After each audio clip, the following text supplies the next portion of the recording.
সবসময় চিন্তা করব আমাকে আল্লাহ কি দিয়েছেন, এটা চিন্তা করব না আমাকে আল্লাহ কি দেন নাই।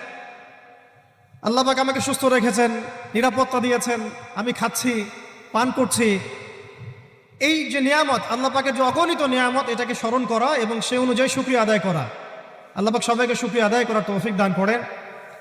এই যে 4টা ওজিফার কথা বলা হচ্ছে, এটা কিন্তু থানভী রহমতুল্লাহি আলাইহি তার যে খলিফা ডক্টর আব্দুল হাই মুহাম্মদ আরেফি রহমতুল্লাহি আলাইহি তাকে দিয়েছিলেন, তিনি তার ছাত্রদেরকে দিয়েছিলেন।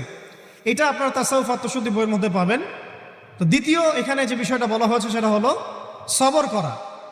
জ্ঞান অর্জন করতে হলেও সবর করতে হবে, আল্লাহকে পেতে হলেও সবর করতে হবে, দাওয়াত ও তাবলীগেও সফর করতে হবে, জিহাদের মাঠেও সবর করতে হবে। আমাদের ব্যক্তি জীবনে সবর থাকে, পারিবারিক জীবনে সবর, ব্যবসায় সবর, চাকরিতে সবর। যেটাই আমার মর্জির খেলাফ হচ্ছে তখনই সবর করতে হয়। আর এটা একটু কঠিন,